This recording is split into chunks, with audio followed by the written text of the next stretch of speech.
let this be a warning to all other mice. We had 2 traps set up in the fall. I had been sitting here during hunting season and I saw a mouse on the back of the stove trying to get up to the cabinet. There was no food in the cabinet. There's only a box of mouse poison, and I knew there was nothing I could do about it because I couldn't ever, if I got over here, he'd just run away. So last time we were up, I set up a couple traps, and by the looks of it, there was only 1 mouse because there's no nibbles on the other peanut butter. And there he is. So I'm going to have to pull the stove out and see if he built a nest back there. Countertop has some mouse turds on it. We're going to finally get this countertop done this year. I want to get it done before May 28th. So we're having some people down then. But yeah, 1 mouse gone. I'm going to put one of the traps up in the electrical room in case there's any out there. They never got into the food in here. It seems like they're only in here for warmth and for shelter. Anyone who lives in the country knows that country living comes with mice. We have food in here. And they never enter the cabinet. I've looked a bunch of times. No signs they ever got in there. That's all sealed in plastic, so I guess they couldn't smell it. Now we're going to hang up some washboards. I'll show you that after I finish up on the wall. So the other thing we've been working on is transplanting some stuff from my yard in the city to here. A little piece of a lavender that had suckered off our lavender plant. We buried some hostas in the front, and out next to the little tree in the field here where it's hard to mow, we're going to start moving hostas into that, and hopefully they'll kill off the grass. We planted 4, and I got a bunch more to thin out in my yard in the city. So and then we got to move this steel.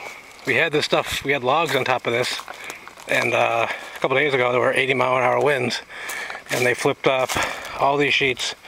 Found them over here, and this here is that 1 branch I said I wanted to get rid of last week because it was just hanging up there in that cherry tree straight ahead of me. So we took that branch out by swinging up a rope and tying up a bigger rope, and then we cut out the tree that it was attached to,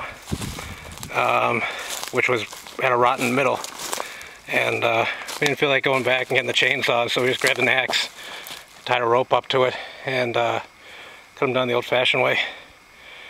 So that's taken care of. And these big trees here are poplar. We gotta get rid of this one in the front first. That's one of our next things to take care of. There's one over there that's also leaning. We want to get rid of that one. But all these poplar are eventually going to go. So it's going to be cherry and maple and some apple trees. Like this tree here that's leaning through the other trees, an apple. We'll leave the apples here. They only drop crab apples, but the deer like them.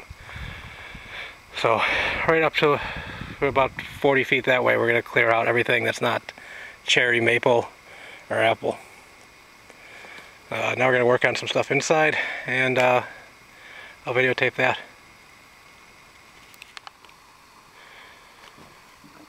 Okay, so over the winter, one of the things I picked up, a couple washboards. I'm going to teach my kids that doing the laundry in the machine isn't so bad. We made the brackets up, and we just get some buttons to fill the holes, but you can actually get them out. I was going to make it so you twist the centerpiece, but you don't really have to. So I picked the one on the right from Lehman's, which is, if you've never gone to their website, Google them. They have all kinds of rustic type things, light fixtures and things like that, propane and gas lighting.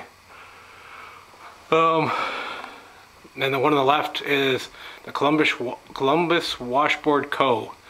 I wanted to get 2 different top patterns, so I picked them from 2 different places. They cost the same amount. I think they were $30 each. And the one on the left is glass, one on the right is brass. Neither one of them will ever rust. They should look good for a long time. And the other thing I picked up over the winter for the cabin is this guy. He's not mine. I just got, I saw him on Craigslist. He was really cheap, and I thought he would look good up here. He's old and a little bit rough, but he was cheap. So we're going to paint this wall. We never got around to doing that when we finished up. We'll probably do that soon, and then trim it out. We're going to start doing the trim up in the cabin, but I think he looks good right there. Call him Boo Boo. Now we're going to relocate some hemlock trees to up here. So we have a nice hemlock grove down below. We got a lot of little saplings down there, and we're going to move a couple of them up here to try to extend the hemlock grove that we have up here up to one of the fingers where the deer will hopefully like the change. It'll take 5 or 10 years, but that's it for inside. We're closing up the cabin for the day. It's cold inside here. It's been so cold and rainy. It can't be more than 50 degrees inside here. It's probably 60 outside today. But we had to open it up. It was so cold. So now we're going to go do some tree removal and moving.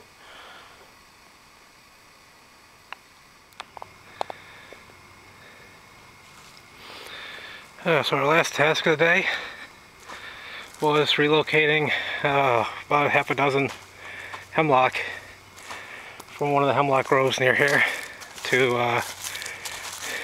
the edge of my field.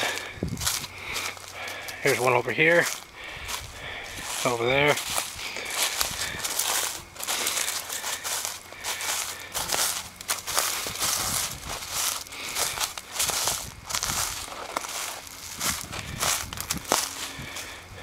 Relocating for two reasons.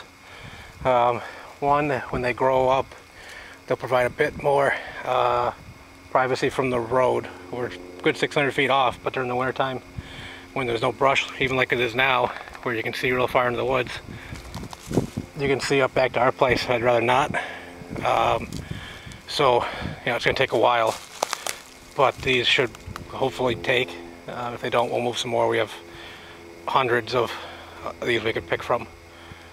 If not from the one place, we got 3 or 4 different hemlock groves on the property that we could pick up.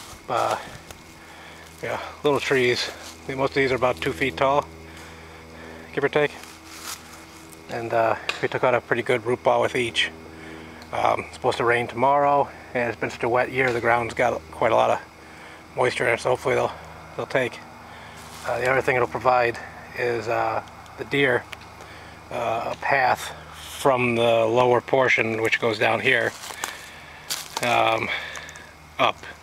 They use this as a natural path anyways, up this creek bed, and hopefully this will provide them more instead of to come this way. I got a deer here 3 years ago or 2 years ago. We've taken a lot of deer right from here. So we have a good amount of acreage, and most of the deer we've been getting the last couple of years have been within 500 feet of the cabins. Yeah, it doesn't feel right when you don't have to do a lot of walking during hunting season, but when you have to drag them back, it's nice not to have to drag them too far. So yeah, we planted them up along this ridge and spaced them out. And we'll be weeding out. There's a lot of poplar in here still. We'll be weeding those out, but leaving the cherry, the maple, and the hemlock. In another 30 years or so, the hemlock will probably take over. But and here's our little walking path. And when we cleaned out the one sluice pipe a week ago, 2 weeks ago, this one looked fine, and I'm not sure how well it shows, but it flowed all over this road. This past week we got quite a bit of rain, a couple inches, and for a couple days, and this clogged up, and once it clogged up, it found its own way across. So we'll put some more gravel down. We have probably half a dump truck load still up at the top. It's one of those constant maintenance things you have to do once you start trying to tame nature, and you always seem to be losing that battle. So that's it for today. It's around 4:30. The gnats are in full force, along with the flies and all the other bugs. This is the first good weather day we've had this year that we've come down. Last weekend it was raining Basically, it's been raining since it stopped snowing. But it's nice to finally get some stuff done down here, even though it wasn't a ton of work. Getting back into using everything and getting stuff down here from winter storage back at our place. And we charged up the batteries on the wheel horse and on one of the ATVs. Next week I'll charge up other ATV battery and hook it up to the big tractors. Make sure their batteries are all topped off for the year. But hopefully I'll come out next weekend. And I'm not sure what we're going to work on, but I'll videotape it like I always do. Give a shout out to my first caller from YouTube, DJ. Talked to him this morning because he's building a pole barn and wanted to ask some more questions about it. It was great talking to him. He's looking at building something very similar to ours. Yeah, hopefully I'll get to see his YouTube videos of his project going up. Yeah, that's a beautiful day, 50s, 60s, somewhere on there. T-shirt weather finally, not sweating, doing too much work. Hopefully we'll get a couple more weeks of this before it gets hot for the summer. Oh, one other thing in the area, and I'll probably post a link up to it. The Amish do an auction here every year, every 2 years. They're doing it again this year, May 28th. I'll post a link on it on my video notes. If you've never been to one of their auctions, it's a pretty big event. All the stuff you can buy in their shops, you can get at the auction, and usually at a less price than you get at the shop.